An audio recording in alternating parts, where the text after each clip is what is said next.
Family, welcome to another episode of Financial Freedom. I am your host and accompaniment on this journey, Derek Brown. Look, we are getting into part 2 of talking about our future in real estate after the pandemic. We have a wonderful expert here with us, Mrs. Elnora M. Linton. She is literally one of the greatest real estate agents of all time. Okay, I'm just saying, but no, she's seriously though. She's great. A wealth of information. She's here with us. She's actually is in GA, where she ranks in the top 20% of 380 agents in the Keller Williams Realty Atlanta Partners in Stockbridge, Georgia. Ladies and gentlemen, please welcome Miss Linton, Mrs. Linton. Sorry. Thank you. Glad to be here. Thank you for staying with us and having an extended conversation with me. So this is going to be good. So you left us on a lot of cliffhangers last episode. So we got into loans, FHA, VA, WNBA, all these loans, and I didn't know what any of it meant, right? And then you got into percentages and what we should have in the bank because I asked you, like I knew what I was talking about. And then so we need to rewind a little bit and kind of go back because you blew my mind with this thing. So you said I can have a 580 and get an FHA loan at 3%, and I was 3.5% down. Even with home buying assistance programs, they want you to have a 640, but you're telling me less than I can still get a loan. So what's the optimal place for us to be in if we're trying to get a loan with a low interest rate? Well, what you ideally you would like to have above a 680 credit score, because you're going to get the best rate. And when you get the better rate, then of course, that reduces the amount of your monthly payment. That saves you a lot of money. An FHA loan is 3.5% down. It is a government-backed loan. But the thing with an FHA loan, you will have to pay the mortgage insurance throughout the life of the loan. So unless you actually refinance it and switch loan products, or unless you sell the house or pay it off, that you will have that mortgage insurance. Okay. So let me ask you this: I don't know any better. Is there a penalty for paying off your mortgage, or is it not a good idea? Like I've heard a bevy of information that says don't pay off your mortgage, don't pay off your house, pay off your house. Which is which here? Well, there is in most cases, no, there is no prepayment penalty. But if you're going to pay more than your monthly mortgage payment, what I recommend is that you pay that towards the principal only. And that will save you in interest. So that's, and we recommend that people pay, try to pay one extra payment per year, and which will save you thousands of dollars. That is towards the principal only. Another easy way of doing it, rather than, pulling out that lump sum, some people like to do that at tax time. They say, well, I'll do it at tax time. And tax time comes around, they get that refund, and then, they already spent that on something else. They're ready to go on vacation, all of that stuff. I'm buying a Jaguar next year. Y'all ain't heard me. Well, don't do it before you buy a house. Buy your house first. I'll be sleeping in my back seat. Look, then I'll be able to live anywhere I want. Okay, so speaking of which, we had some good stuff come up in between shows. Let me ask you this: how big a deal is location when it comes to buying my house, my condo, whatever it is? How big is that? How big a deal is that? That is a big deal. Because what other homes in your area are selling for will directly affect what your house sells for. So, because an appraiser looks at what has sold in your neighborhood, and they compare your square footage and the condition of the home and all of those things to what has already sold. And so if the houses in your neighborhood are not doing well, and you've got the biggest and baddest house in the neighborhood, it could affect your house. Or so even if my house, on a regular basis, it affects it, what's happening, how well the neighborhood is maintained, and all of that stuff affects the value of your home. So even if my house is pristine, grass just green, just chilling, just perfect, all the blades just waving hello when I walk past, everything is great. But if my neighborhood is bad, of the housing, I'm sorry, the housing in the neighborhood is bad, it's still going to affect my property values. If Fred Sanford is across the street, that's going to affect you. Is that going to affect my loan? If I'm looking at moving into a place, and let's say I want to buy a home here, and maybe I'm saying, hey, auntie so-and-so, you should buy a home here, it's cheap. Is that going to affect my loan if I move into a neighborhood that's not that great? Yes. Well, because the amount that the bank is going to loan you is based on the amount that the house appraises for. They're not going to loan you a penny more than what it appraises for. So, yes. But when you get that appraisal, then your agent, if the home does not appraise, your agent will be able to, should be able to go back to that seller's agent, that listing agent, and say, look, okay, this didn't appraise, and you can contest it, or that seller may be willing to reduce the price to the appraised value, or you may want to pay. A lot of people are doing it right now because of the way the market is. Pay what is called the appraisal gap, the gap between what it appraised for and the sales price, the price that you're under contract for. Wow. Okay. So how do I know the house is, and you kind of mentioned this a little bit before, how do I know the house is appraised fairly? Well, your agent will be able to help you with that, but it's gonna, if it's in line with what's going on in the neighborhood, then you're fine. But if it's a big disparity, that's a red flag. So what's the big disparity? And I'm sure some of that is going on. what's the big disparity?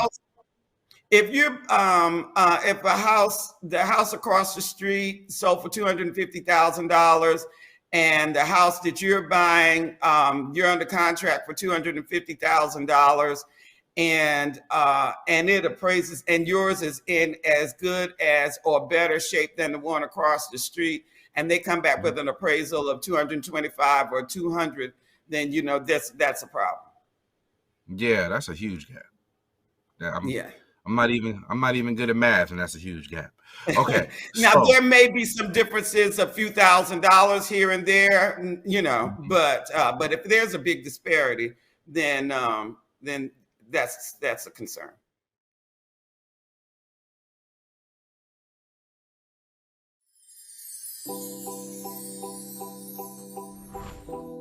Looking at those areas of how you became who you became, and then looking at what were all the influxes that interfered with all of the stuff. We don't like to do that. That's too much work, Selena. Sometimes you have to take it in small pieces, in small fragments. You can't just run through it and say, okay, let's merrily do this work. It'll be fun. No, it's not fun work. It's painful. But we have to do it to get through it.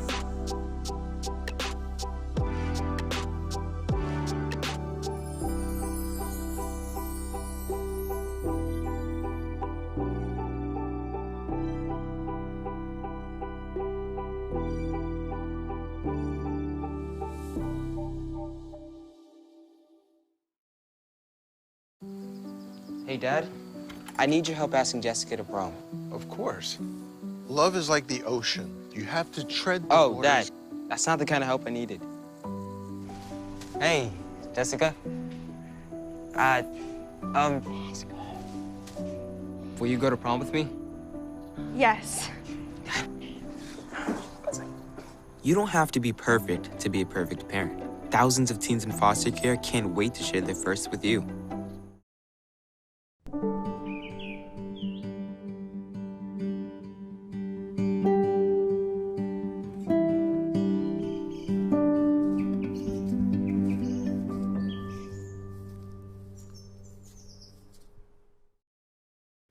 Let me ask you this. Like, so I'm in Atlanta right now.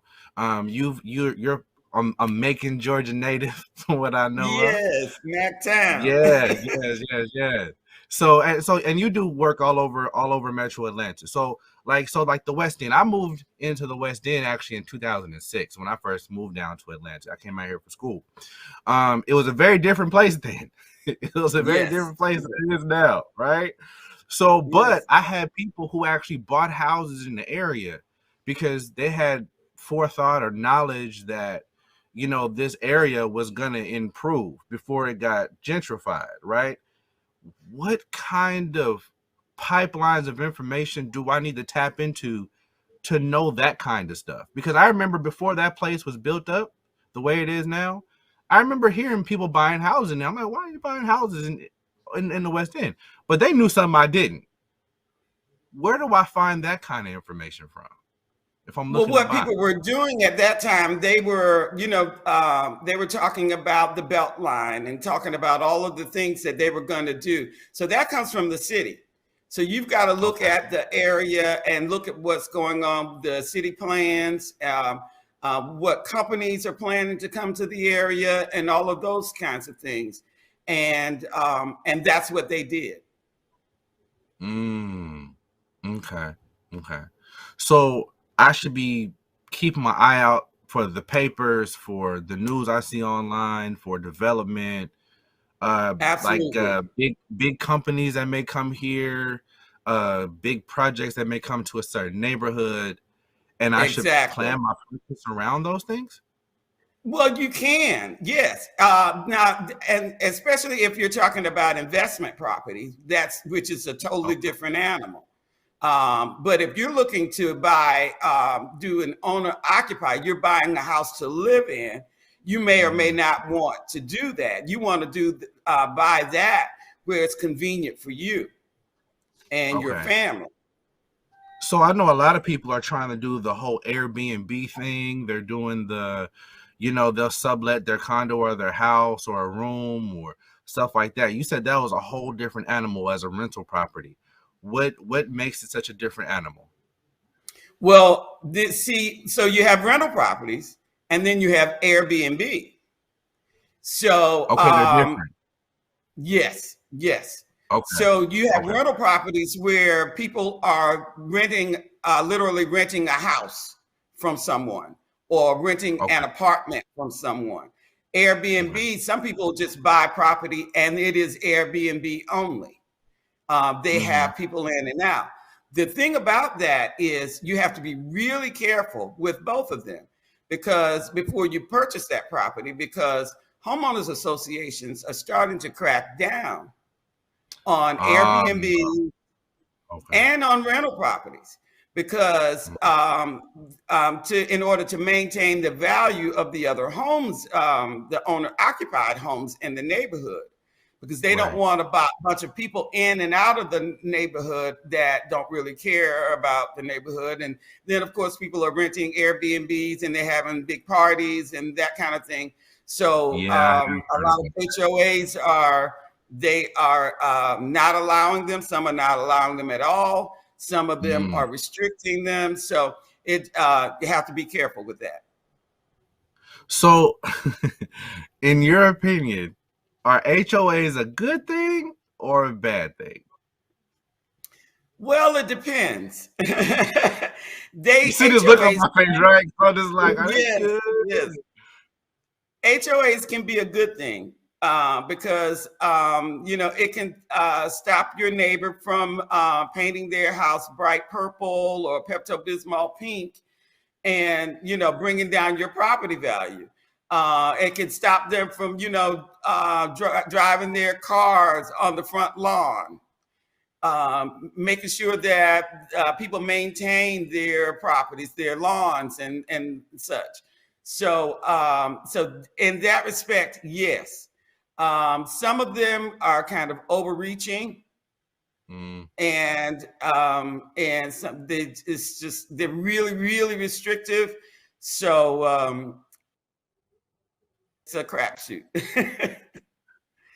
Because I've heard horror stories, but I mean I guess the ones that are really doing their job you don't hear about at all because they're doing their job, I guess. Right. So you mentioned earlier, and I think we mentioned this earlier, the sales history of a house. If a house has been on the market for a while, and I think you mentioned something about this when it came to the neighborhood too. If the house has been on the market for a while and it hasn't sold, it looks like a decent house, but it just hasn't sold.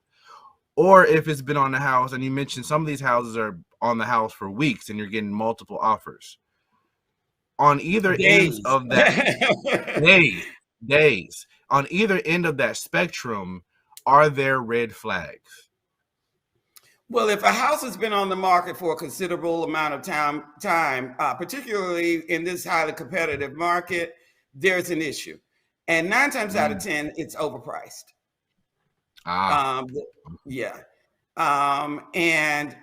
The seller wants a certain amount, and that's what they want. And they're willing to let it sit there for whatever reason and not reduce the price. Because most homes right now, if they're in decent shape, they're selling pretty quickly. So it sounds like the people who are contacting you have a target, like they have a target market that they want. And we talked about this before at the beginning of our last episode you have to go back and watch it, people. At the beginning of our last episode about the things that people kind of forget to do before they come talk to you. When I come to my realtor, how do I define my target market? How do I look at myself and go, hey, this is what I need to be getting, or this is what I want to get? How do I do that? So what I'm going to do is ask you what it is that you want. I want to know what kind of house you want. Do you want land? Do you want something with a small backyard and those kinds of things? Do you want what things are just must-haves for you? Do you need a bedroom on the main floor? For aging parents that may come to visit and those kinds of things. So I'm going to ask you those questions, and then I'm going to try to match you as close as I possibly can with a house that has as many of those things as possible. Okay.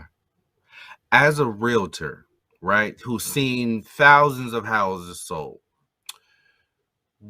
are there any primary staples of a house that maybe an amateur first-time home buyer like myself would not know to look for that's going to help my household value? Because you know more than I do when it comes to this type of thing. Like if I say to you, I want this, but this thing over here doesn't help at all with the home. Is there anything that people have asked for? And this may sound weird, but I figure why not?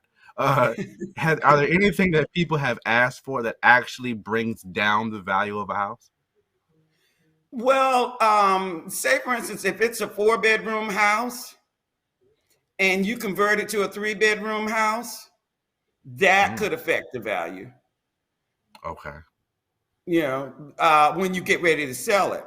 But if that's what you need for your family, then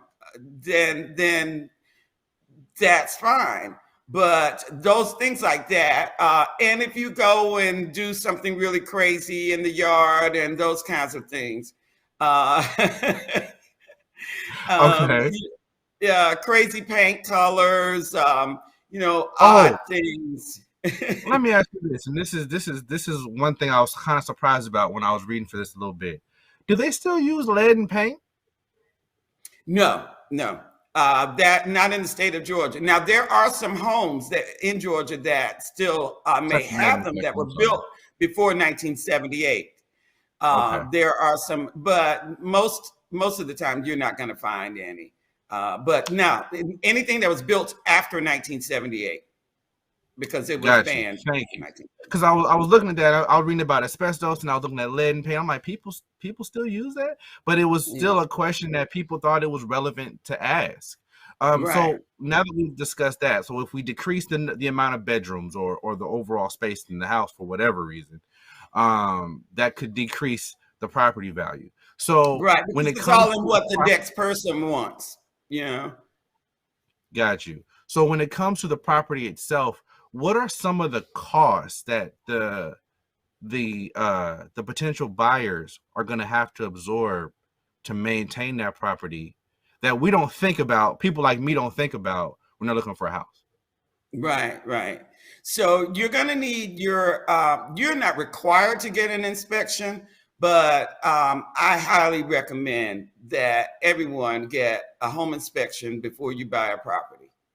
Okay. And you will have to, if you are getting a loan, you are required to get an appraisal. That home inspection is going to cost you anywhere from, I'd say, from about maybe 300 to about 475, depending. They base it on the square footage of the house, so it all depends on the size of the house. Okay. Your appraisal is going to cost you probably between 400 and 500. Okay. And those are upfront. Those are your upfront fees. And then, of course, at closing, then your down payment and your closing costs. Okay. And then you've got, prepaids with on insurance and things of that nature. So your homeowner's insurance. Now, your homeowner's insurance and your taxes, that is held in escrow, and then you have to pay that. You pay, that's part of your monthly payment.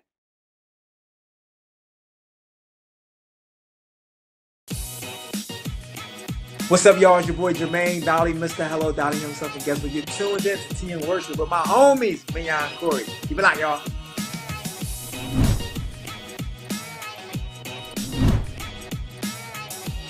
Hey y'all, it's Candy West, and you're watching Tea and Worship with Mignon and Corey.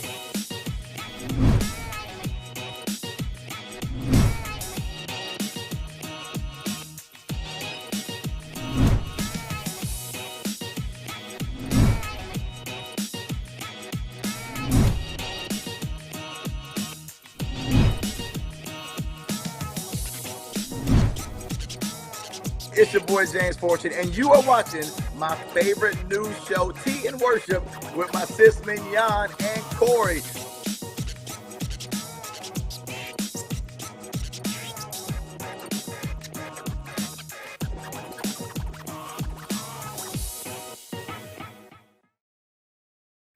Meet the Scan, a simple procedure whose mission is to detect lung cancer early.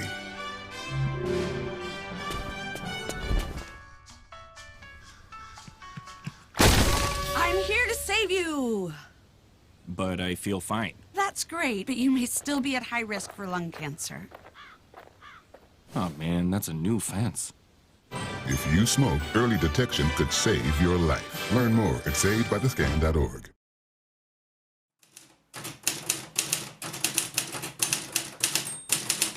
Have you seen more people now trying to do wills and estate planning now that we've gone through it, still going through the COVID-19 phase of our lives? I've seen a lot more people trying to do that, to have wills, to have healthcare directives, to even to the point of having living trust. For example, a will goes through probate, so it's public knowledge. But trusts are not public knowledge, so families are really starting to take a hard look at what if I'm incapacitated.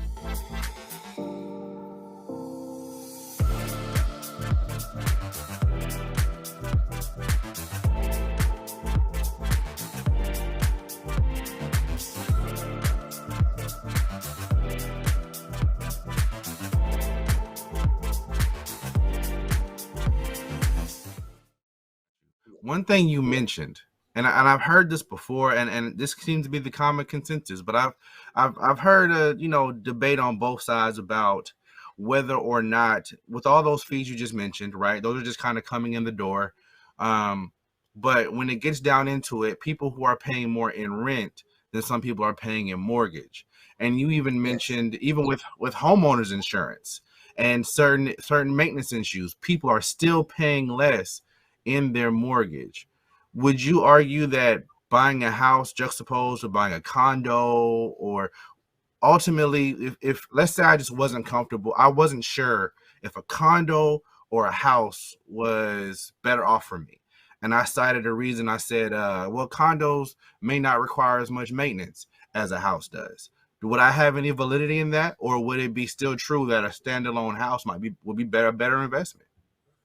Well, a condo may not require as much maintenance, but you're going to pay for it because you got a monthly maintenance fee with that condo. So it all depends on how much that fee is. And that can affect how much loan you qualify for as well. Okay. See, I never even knew that there was a maintenance fee associated with a condo. So hold on. So what are the other fees? Are the fees to get into a condo the same as to get into a house? No, they're very different. Very different, because see, in the with the condo, you have to pay for all of those common areas in that with that condo. The roof still has to be maintained. The exterior of the condo has to be maintained. The gym that everybody loves. Oh, I want to stay here and I can go downstairs and go to the gym, and all of that stuff. So you have to pay for that. The hallways. The landscaping and all of that stuff. So those fees, so it really depends on that condo association or townhome association that they determine what that fee is. And some of them can be really expensive. And if it's gated, that security gate to get in. And so, it can be really expensive. Vary from, a few $100s a year to a few $1,000s a year. Ain't that nice? So would you go with a if you had to choose house, fully laid out condo, same amount of space, you would go with the house? Well, I'm a country girl, so and I would rather not have anybody, and I've done that, been there, done that. I lived in New York City for a while, and okay, yeah, so I knew then that was not for me. I don't necessarily like having that many people near me. So that's so it's really a personal decision.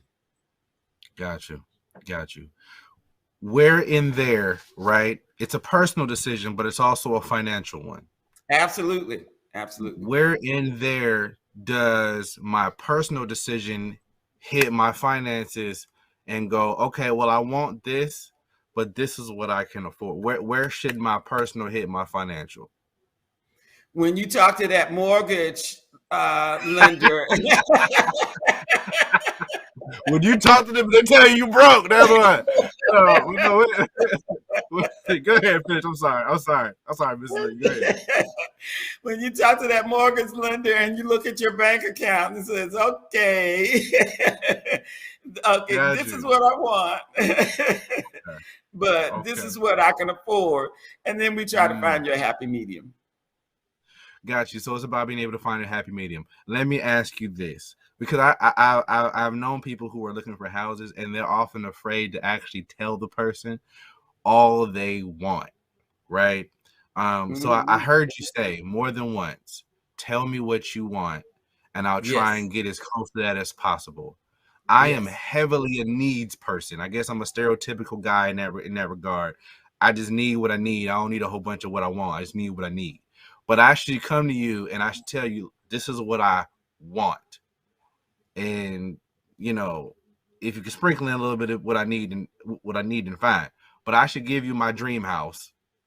Or if I say, hey, I want to do a rental property, I should lay that out for you and let you do your job. Absolutely. Because, and then I'm going to tell you if it's realistic or not. Okay. I'm going to show you what is available in your price range. And so then we have a choice, we either up it or we do what we have to do. But Sometimes people are not realistic in what they think they can get for that amount of money. Okay. And then sometimes, a lot of times, people think that they don't qualify for as much as they do. They qualify for a lot more than they think they do. So if you so let me ask this question then. If I qualify for more than I thought I did, where should I draw the cap? Because I'm guessing I shouldn't go right up to the limit.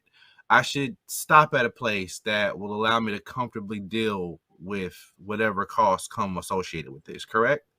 Absolutely. You want to look at your budget and your lifestyle and the things that you want to do. The way, if you're a homebody and you don't really like to go out to eat a lot and travel a lot and all of that stuff, so you may want to put more money into your house.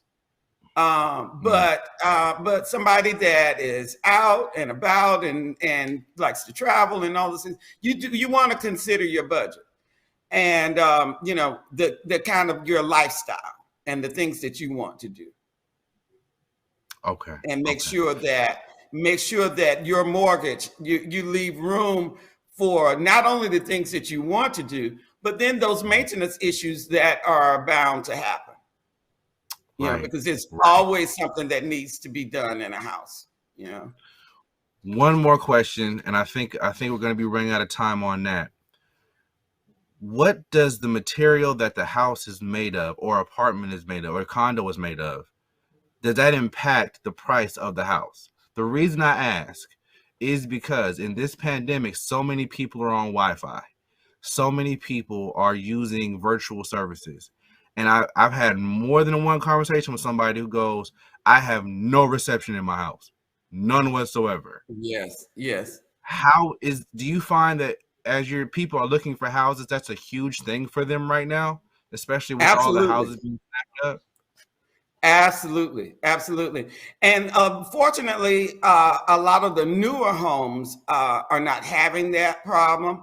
But then you've got some areas, particularly in some of the suburbs and the communities, they just haven't, in the smaller suburbs, they don't have it yet. And so there is an issue. So that is something that before we sign on that dotted line, that's something that needs to be investigated. Okay, got you. Thank you so much for your time, Mrs. Linton. You're welcome. I'm gonna come looking for you myself because I may have questions as I go. Please do. But tell us where we can find you at if we got questions, and we love this some Mrs. Linton, so we trying to come ask some more questions. So where do we find you at? You can find me at elnora.godormteam.com. And my number, I don't mind giving you my number. You can reach me at 404-861-2629. That's 404-861-2629. That's correct. Well, all of our viewers have it, including me, because I do not mind asking questions to my blue in the face. So thank you so much for your time. I know your time is valuable, so thank you so much for being here. You're welcome. Ladies and gentlemen, this has been Mrs. Elnora M. Linton, our real estate professional and expert. Thank you for joining us this evening or today on Financial Freedom. As always, please be safe out there. It was a pleasure having you. Be well.